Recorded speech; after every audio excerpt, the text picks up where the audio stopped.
अस्सलाम वालेकुम dear students. जो हमने टॉपिक डिस्कस करना है वो है डिस्कवरी ऑफ न्यूट्रॉन।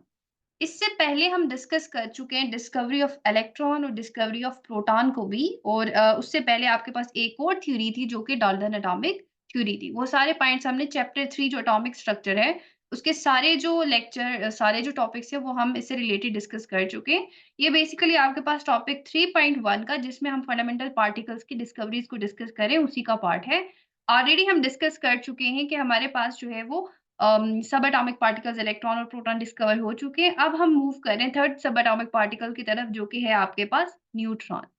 अच्छा, न्यूट्रॉन जो डिस्कवर किया था ना वो 1932 में चैडविक ने डिस्कवर किया था। लेकिन उससे पहले एक इम्पोर्टेंट बात जो थी वो रदरफोर्ड ने बताई थी 1920 में। 1920 में रदरफोर्ड ने ये ऑब्जर्वेशन की थी कि जब उसने एटॉमिक मासेस फाइंड आउट करना चाहे एटम्स के, उसने ये चीज़ एक्सप्लेन की कि एटॉमिक मासेस को हम जस्ट इलेक्ट्रॉन और प्रोटॉन के बेस के ऊपर एक्सप्लेन नहीं कर सकते। What does it mean? जब उसने एटॉमिक मासेस देखे, तो वो इलेक्ट्रॉन और प्रोटॉन के कॉम्बिनेशन से नहीं बन रहे थे। उसने ये प्रेडिक्ट किया कि एटम में कोई ऐसा सब एटॉमिक पार्टिकल है, जो कि जिसका मास प्रोटॉन जितना है एंड वो न्यूट्रल पार्टिकल होगा। अच्छा, अब उसने ये क्यों कहा कि वह न्यूट्रल पार्टिकल होगा? क्योंकि डाल्टन ने ये कहा था कि एटम जो है वो न्यूट्रल होता है, ठीक है? अब हमने पहले ही इलेक्ट्रॉन और प्रोटॉन को डिस्कवर कर दिया था। इलेक्ट्रॉन के ऊपर था नेगेटिव चार्ज और प्रोटॉन के ऊपर है पॉजिटिव चार्ज, राइट? अब वो दोनों तो ऑलरेडी डिस्कवर थे ना, इलेक्ट्रॉन भी और प्रोटॉन भी। अब पॉजिटिव नेगेटिव एक दूसरे को इफेक्ट्स को कैंसल आउट करते हैं और ओवरऑल चीज़ आपके पास क्या आ जाती है? Neutral, right?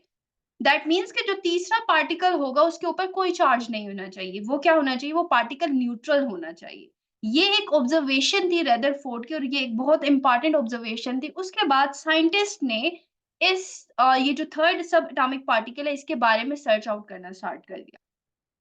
फाइनली एक साइंटिस्ट था 1932 में चैडविक, उसने जाके जो है वो experiment you can say that उसने एक एक्सपेरिमेंट कंडक्ट किया और उसने डिस्कवर किया न्यूट्रॉन को।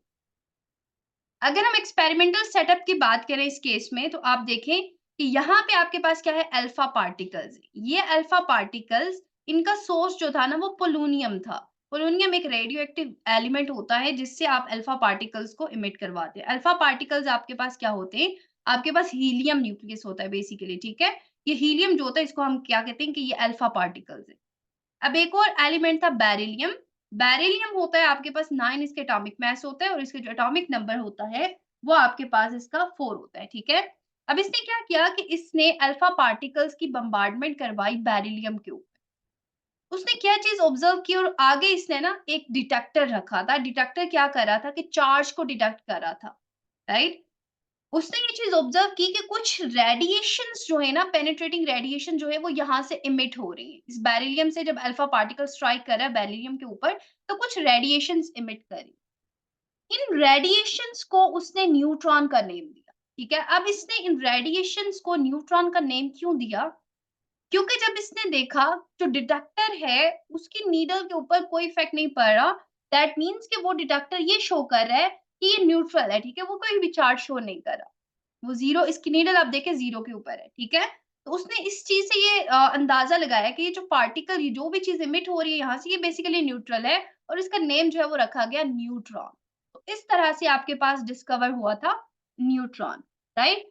अब अगर हम देखें कि किस तरह से आपके पास जो है वो प्रॉपर्ली आप इसको यहाँ पे देख सकते हैं एवरीथिंग इज़ रिटन हियर कि 1932 में सर जेम्स चैडविक उसने एक्सपेरिमेंट परफॉर्म किया। उसने क्या किया कि स्ट्रीम ऑफ अल्फा पार्टिकल्स जो कि आपके पास हीलियम है, पोलोनियम सोर्स से उसको प्रोड्यूस करवाया और उसको बेरिलियम टारगेट के ऊपर जो है वो स्ट्राइक करवाया। उसकी ऑब्जर्वेशन ये थी कि कुछ पेनिट्रेटिंग रेडिएशंस प्रोड्यूस हुई और कंक्लूजन उसने ये निकाली कि ये न्यूट्रॉन है। और न्यूट्रॉन क्यों कहा? क्योंकि जो डिटेक्टर लगा हुआ था चार्ज डिटेक्टर उसने ये शो किया कि ये तो न्यूट्रल है, जिसकी वजह से उसने इनको नाम दे दिया न्यूट्रॉन, ठीक है? तो ये इस तरह से न्यूट्रॉन जो है वो डिस्कवर हुआ था। लेकिन यहाँ पे अगर हम डिटेल में थोड़ा-सा जाएँ, तो आपके पास ये जो रिएक्शन है ना, ये बेसिकली न्यूक्लियर रिएक्शन है, ठीक है? ये रिएक्शन क्या है? न्यूक्लियर रिएक्शन है। ये आपके पास helium that is atomic mass 4 और एटॉमिक नंबर 2 ये आपके पास क्या है? अल्फा पार्टिकल है, ठीक है? और ये बेरिलियम ये टारगेट जिसके ऊपर आपने बम्बार्डमेंट करवाई थी अल्फा पार्टिकल।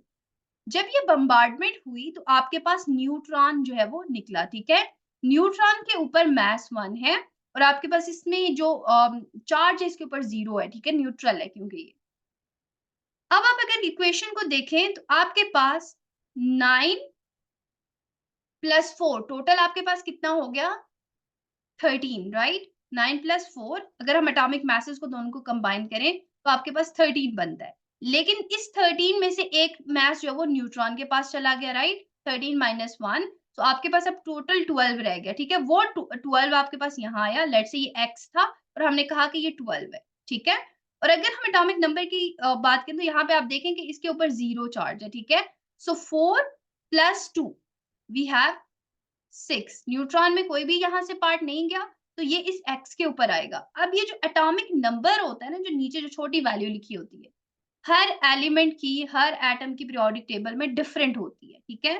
तो ये जो 6 था ना, ये बेसिकली आपके लिए जो था वो कार्बन के लिए था। तो अब इससे हमें पता चला कि ये कार्बन बेसिकली यहाँ पे बन रहा है और साथ में न्यूट्रॉन निकल रहा है।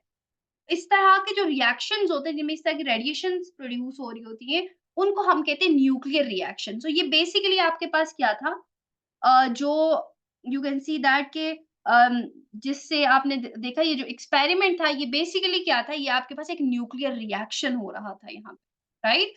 सो इस तरह से हम क्या कहते हैं कि डिस्कवरी ऑफ न्यूट्रॉन को भी हमने डिस्कस कर लिया डिटेल में। You can check that one. So I hope so कि आपको क्लियर हो गया होगा। इंशाल्लाह नेक्स्ट क्लास जो होगी उसमें नेक्स्ट लेक्चर में हम डिस्कस करेंगे कि चार्ज पार्टिकल्स किस तरह से मूव करते हैं इलेक्ट्रिक फील्ड के अंदर, राइट? जिस तरह हमने डिस्कवरी ऑफ प्रोटॉन और डिस्कवरी ऑफ इलेक्ट्रॉन में डिस्कस किया था कि उनके ऊपर चार्ज जो है वो कैसे कंफर्म किया गया था, उन चार्ज पार्टिकल्स को इलेक्ट्रिक फील्ड और मैग्नेटिक फील्ड में रखा गया था और वो फिर उससे कंफर्म हुआ था, राइट? तो उस चीज को हम डिटेल में डिस्कस करेंगे कि किस तरह से इनके ऊपर इफेक्ट होता है, राइट? सो नेक्स्ट क्लास में इंशाल्लाह हम ये डिस्कस करेंगे और आप सबसे ये रिक्वेस्ट है कि प्लीज चैनल को सब्सक्राइब करें। अगर आपको लेक्चर पसंद आया तो आप प्लीज उसको लाइक भी कर दें और कमेंट भी करें। जिस टॉपिक से रिलेटेड आपको लेक्चर चाहिए आप वो कमेंट बॉक्स में कमेंट कर सकते हैं। Thank you so much. Allah Hafiz.